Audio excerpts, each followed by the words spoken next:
Hello viewers, we have an important topic today, that is bureaucracy then and now. Right from the British colonial past, perception of the common man about bureaucracy is not as good as it ought to be. क्योंकि सरकार चाहे अच्छी हो या बुरी, सरकार तो bureaucracy से ही चलाई जाती है और ब्यूरोक्रेसी का मकसद ही गवर्नमेंट के अगराज मकासद को हासिल करना है या उसकी मंशा को अमली जामा पहनाना है. As a matter of fact, the Indian bureaucracy during British rule is often associated with several negative perceptions due to the nature of colonial administration run by exploitation and oppression to serve British interests at the expense of the Indian population, resulted in policies that exploited Indian resources, labor and markets, leading to widespread poverty and sufferings. The locals little to no representation in the higher echelons of bureaucracy. Decision making held by British officials, lack of understanding and respect for Indian culture, tradition and social structure. As a matter of fact, the administration was merely based on divide and rule policy to maintain control, extract resources and send them to British rather than spend on local social development. Therefore, नौकरशाही, लाट साहब, steel frame जैसे लफ्ज़ों से जाने वाला एक ऐसा निज़ाम जो बरतानवी साम्राज्यत में खूब परवान चढ़ा और आज़ादी के बाद आम लोगों की बुनियादी ज़रूरतों को पूरा करने और महरूम और बेसहारा लोगों की ज़िंदगी में हायल दुश्वारियों को दूर करने की जानिब माइल करना या इस राह पर ले आना सरकार के लिए वाकई एक बड़ी चुनौती थी और मेरा मौजू भी सही साफ शफाफ ब्यूरोक्रेसी ही है. दरअसल इस टॉपिक का चुनाव मैंने डॉक्टर विकास दिव्यकृति सर के वीडियो लेक्चर से मुतासिर होकर किया है, इसलिए उनके ही अच्छे विचारों को जो वाकई मुतासिर कौन है मजीद कुछ मालूमात के साथ आपके सामने रख रहा हूँ ताकि जो बच्चे सिविल सर्विसेज में जाना चाहते हैं वो भी जाने. कहते हैं मुल्क को अगर कोई तरक्की पर या तनज़ुली पर ले जाता है तो वो ब्यूरोक्रेसी है. Nehru ji once said, what I wanted to do but could not do. Why? Because I could not change the mindset of bureaucracy. What is this bureaucracy? If we start from here, it is surprising to know that bureaucracy is not only in civil services but everywhere. Bureaucracy tends to emerge as a small system grows larger due to small factors related to the need of the organization. When a system becomes a larger system in itself, the bureaucracy do exist in that system. For example, in a school where 30 to 40 teachers work along with non-teaching staff, turning it into a bigger system. In order to run this system, you have to decide beforehand which work is done by whom. The various authorities will be assigned to different persons in the institution. What are the rules and regulations under which the entire system staff has to work? Those who work here will have to work only here for full time. How they will be promoted, after how many years, how their performance will be evaluated.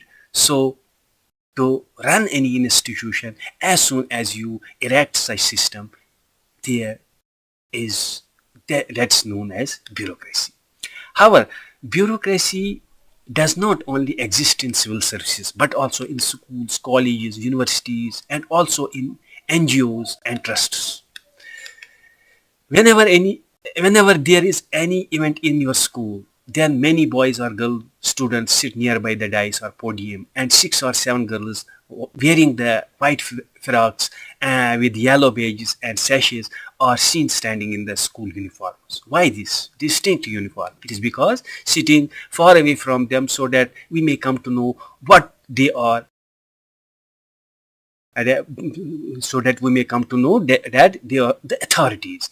They have the powers, they have a specific uniform, so that if someone objects as to any person in the audience, he or she ought to respect their authority and obey his or orders. Or the same is true about police.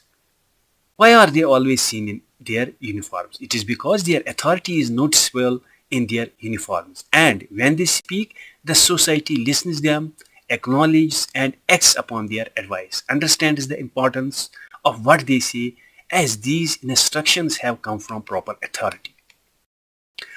Bureaucracy is needed everywhere, even in sports, film, media, and government also needs. If we go little bit deep into the history of bureaucracy, we find that in monarchy system, the king, as per his wishes and whims, used to appoint any person an officer of the area and designating him as Mansabdar. Similarly, in the theocracy system, the person who had the authority over religious books would usually be made the judge or collector of that area. But in modern times, the state like India, which got its independence from the British rule in 1947, got its constitution framed in 1950 and was declared a secular state, which means that we will respect all religions equally. There will be positive secularism in the nation, and simultaneously it will be a welfare state as well. However, the rule of bureaucracy system began to emerge during the British rule. The examinations were conducted for ICS at that time.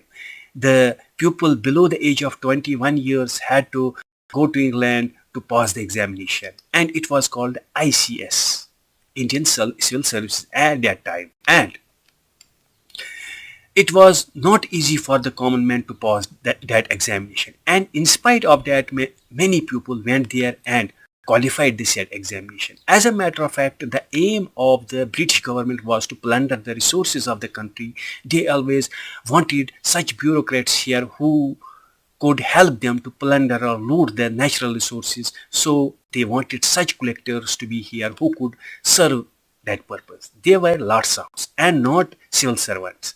Lord Sahib means one who is above the society. He thinks himself an officer and others as ordinary persons. Their work was to snatch the resources of the nation and send them to England.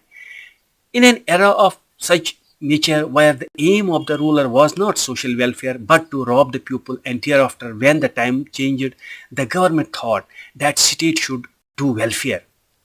The state should think in the interests of deprived sections of society, and as such, bureaucracy must think in the same direction. When India got independence and at the time of drafting of the constitution, it was decided that India will be a secular and welfare state. Hence, thereafter we gradually proceeded towards the path of modern liberalism. Being a welfare state, our purpose was not only to protect and police the state, not only to maintain law and order or collect taxes, but also to provide services or facilities to the people of the state, so that the deprived or have-nots section of the society is brought in the mainstream, and as such the concept of good governance came in our mind. And today, on the basis of World Bank, we admit 8 measures as signs of good governance: life expectancy, good health, literacy, per capita income, etc.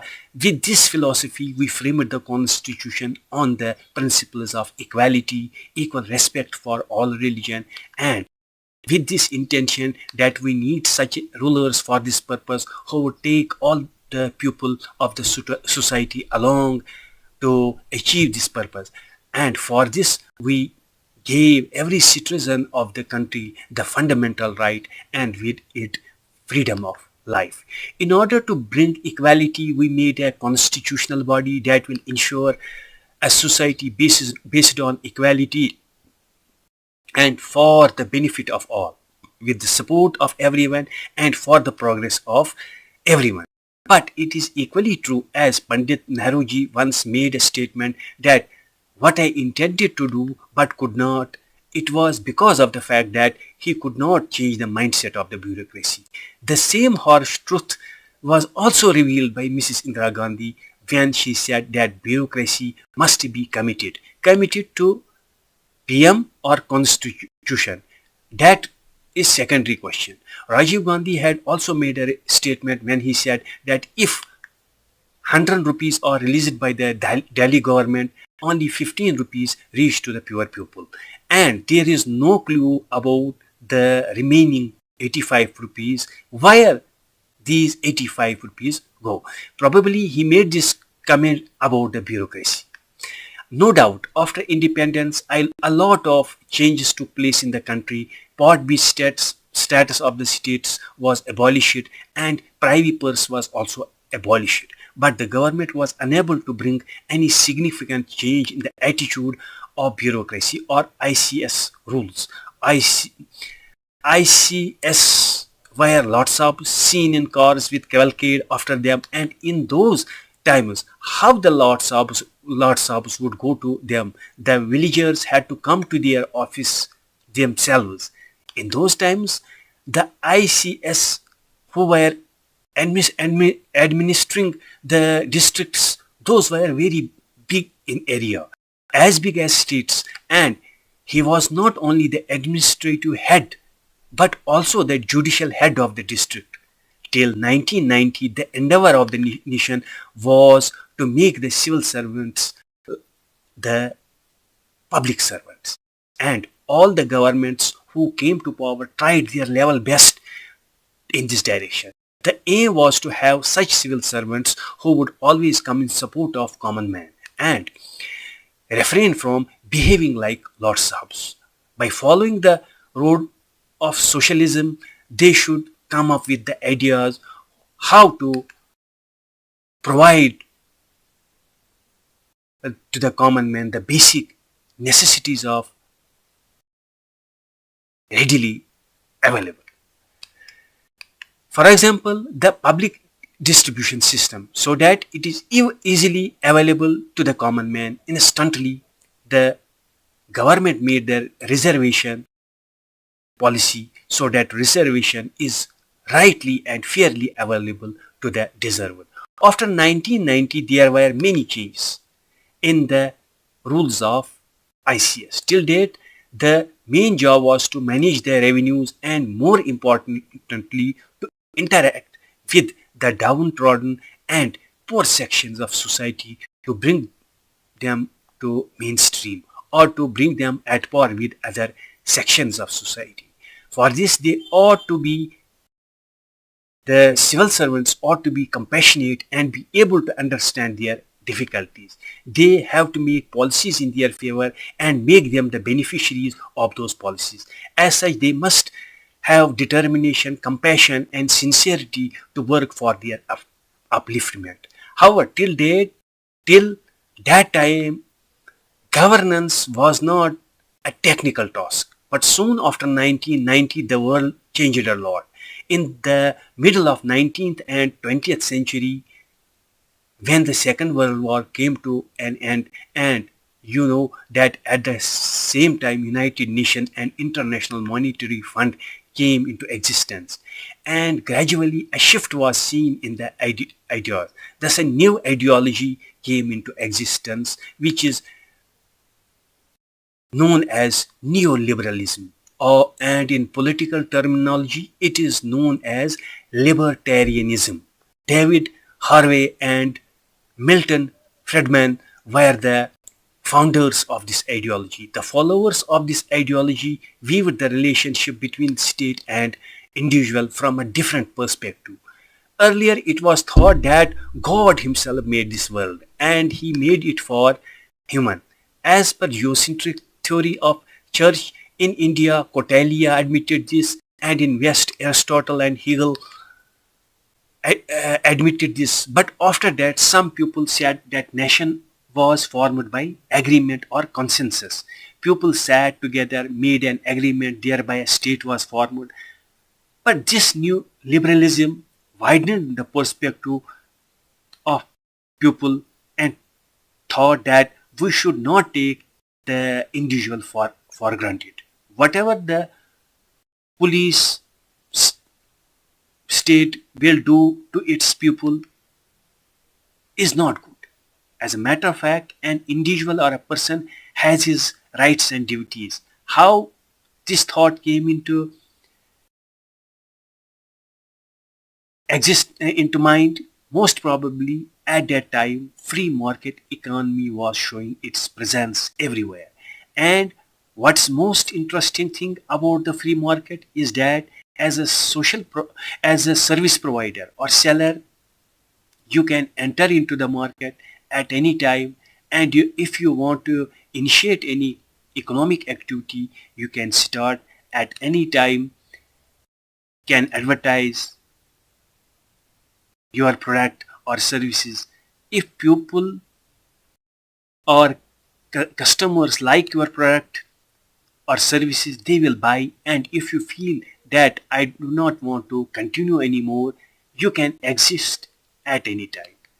The meaning of a free market is free entry and free exit, wherein the customers have the choice that they can buy from this or that, as per from this or that, as per their wishes and whims. So a new model came into existence, and it was thought that we can apply this on the state as well. The World Bank has also mentioned this, that the services which are being provided by the government, is it necessary that these services will be provided by the government only? Isn't it possible that many of such services of non-strategic nature can be provided by private sector or by both mutually? Because the availability of choice for the customer makes the quality better and commitment of services more reliable. As we have experienced it in the past, when we had to install landline phone in our homes, we had to visit 100 times to the office because no alternative or choice was available there. There was a single service provider, and he had a monopolistic control over the service. But now when the private companies came in the market, we have so many choices available. Now, some 30 or 40 years ago, when the state had entire control over the services, the conditions were very bad. And when the West started bringing the private companies in the market, they brought a new model in its place, and it was thought that when the private sector is able to provide good services to the clients, why not the government? If government wishes, it can also provide good services to its beneficiaries or clients, because state is also a service provider and citizen is a beneficiary, and the government should treat its citizens with the same attitude as the private corporations treat its clients. And it is possible only when there is transparency in the services, and at the same time the services are provided within a fixed time limit. And if the services are not satisfactory, there should be a free choice to and complain against faulty service provider, so that the service provider can be changed. In the year 1990 or 1991, Britain came out with the concept of citizen charter. India too wished to adopt this. The meaning of this charter is, if you intend to pay a visit to any office in connection of a service or redressal of grievance, you'll find a signboard there on which you will find the detail of various services provided by this office, the time frame, and if the said office fails to provide or redress, in that case, what are the various rights available to the citizen. As the time passed, this too proved less effective. And after that, the concept of quality of service delivery mechanism came into existence. And our Bureau of Standards gave the concept of Sevotam, which means those government offices who are found successful in deliverance of services on the laid down parameters will be awarded a certificate of credibility known as Sevotam, claiming that such and such services are being properly and efficiently delivered here. When the right to information came, as a matter of fact, the government officials were reluctant to give information on the pretext of Official Secrets Act.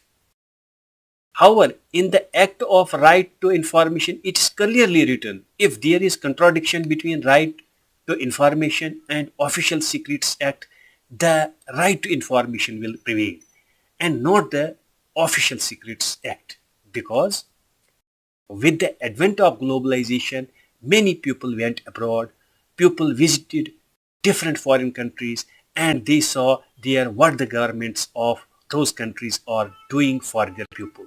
They saw these governments were efficient in deliverance of services to the citizens. They thought, why our government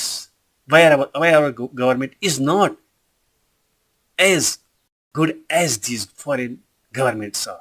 Hence, they started writing about this. What are the causes? What are the hindrances? With the result, private sector spread everywhere and competition between government and private sector began. Especially in telecommunication sector, where private and government sector came face to face, thereafter a proverbial aram culture describing a usual work culture in prevalent in government offices became infamously popular. यानी काम नहीं करेगा क्योंकि सरकारी है.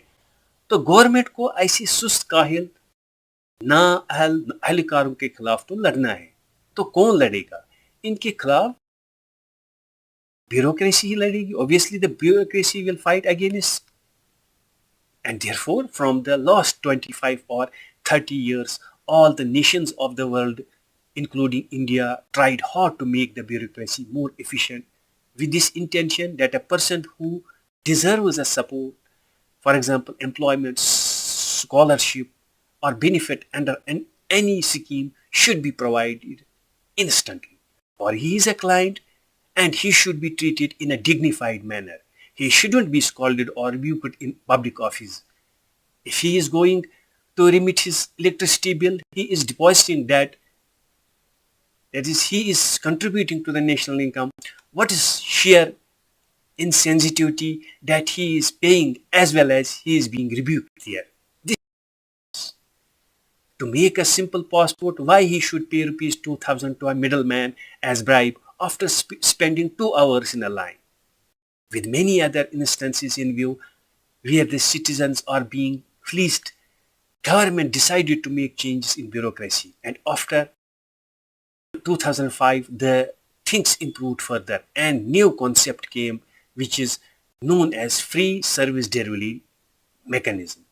Services to the people at their doorsteps. If Amazon is delivering goods at your doorsteps, why not the government? And for the simple reason, why not the whole process of making a passport is done at the doorstep of client, provided he is ready to pay the fees.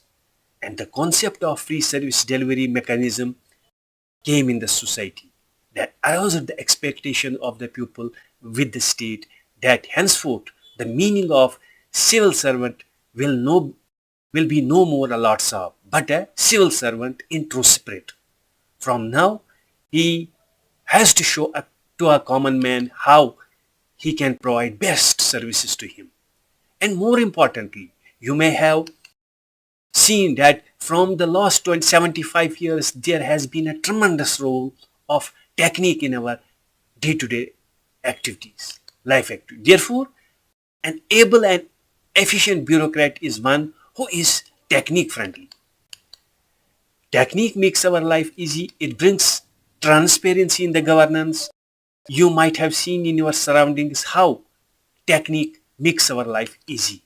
माजी में उमूमन board का नतीजा gadget से ही आता था. इस वजह से उम्मीदवार में अंदेशा होता था कि गैजेट की कापियां तमाम उम्मीदवारों तक पहुंचेंगी भी कि नहीं, क्योंकि दूर दराज इलाकों तक भेजना मुश्किल था. But now it comes in on internet and one has to simply download the PDF on mobile phone, type the name and result is in front of you. As a matter of fact, in the present time, a good civil servant is one who knows little bit coding. If not, at least he knows the importance of coding, who understands fully that by making an app or website of thousands of residents of an area he can solve their difficulties. One who can make an e-mandi of the whole farmers of the village so that they can give the full detail of the produce there on the website or app. Whatever the livestock they have, cows, buffalo, sheep, goats, poultry, etc., can be put there. He can put their photos there और एक दूसरे के साथ आसानी से खरीद फरोख्त कर सकते हैं. Indeed, a bureaucrat must be innovative, intelligent, but as he has to perform among the people and the politicians, therefore he must be neutral. It is very easy to associate himself with any political party. There are good politicians as well as bad politicians. By nature, they are what they are. And a good civil servant has to get best out of them. He has to focus on whether he could do what he ought to do. A politician is very perceptive. He knows well who is right guy and who is wrong guy. He knows that this particular guy will not do anything wrong. So he will not tell you to do anything wrong unless you have not done anything wrong. The problem arises when a civil servant starts expecting things from politicians. However, in the last 50 years, there has been improvement because now the politicians have begun to realize that good governance in votes. Second and only honest. बहुत सारे ऐसे civil servants भी हैं जिनकी शिकायत ये है कि हमारे साथ नाइंसाफी हुई बिना मुहसबा किए कि क्या उन ट्रांसफर में उनकी खुद की गलती शामिल है या दूसरों की. In the words of an eminent bureaucrat, you do your job. If you can do what you can, that can will grow. So instead of focusing what you can, you start worrying about what you cannot, and hence you do not do what you can. And he also said, if a politician tells to do anything wrong, do not do. But if he asks to do something which is right, do it immediately and inform him immediately. As a matter of fact, enticement or temptation is rampant in this profession. Sometimes the minister or legislative member or parliament member lures a civil servant to join his political party, and say you will be benefited. We will put you on an important or lucrative post or make you the DC of a big district. But when the government changes, he is certainly charged there. Therefore, in our civil service code of conduct, it is said a bureaucrat must have a non-partisanship approach. To be a good civil servant, it is essential to remain neutral to every political party. It is essential to analyze the things keeping always in mind impartiality, objectivity and neutrality. We live in such a society where everything of a public figure is public. Whatever he will do, somebody is certainly here who is recording your activities. You have to follow the professional ethics. Whenever you have to speak, wherever you have to speak and whatever you want to speak, your every word should be within the values and codes of constitution, inspired by constitution and law. Nothing should be against constitution. So if you are compassionate enough, have sympathy in your heart for the deprived sections of society, you have the required talent and are feeling empathy on seeing the deplorable and deprived conditions of subaltern, and you want to bring them at par with the mainstream, then you will be regarded a good civil servant.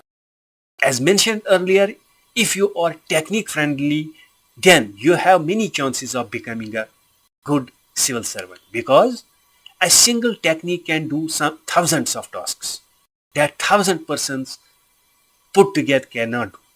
No doubt you are able to do noting, drafting on many files with the help of ChatGPT. Even the task of translation is done through online. Therefore, so many things are done by technique, provided you are technique friendly. So these are the basic requirements to be a good civil servant. And on the other hand, the bureaucrat system or civil service system is not free from some limitations. As such, a number of imaginative reforms have been taken for checking the decline in IAS. Encouragement of professionalism, domain knowledge, stability of tenure, more value attached to the areas that are believed important for poor, such as education, health, labor, child welfare, etc. And the more significant reforms are the lateral entry and third party independent evaluation. So far as lateral entry or domain expert is concerned, it is better to introduce an expert in a particular field who has specific specialization in that particular field. But a lot depends on the attitude. A civil servant can become an expert with capacity building programs and trainings. But what is most important is attitude. And attitude can be thoroughly examined when he is psychologically examined at the time of interview. As a matter of fact, I have seen some KS officers recently at the time of Lok Sabha election process who were behaving with the polling staff in derogatory manner.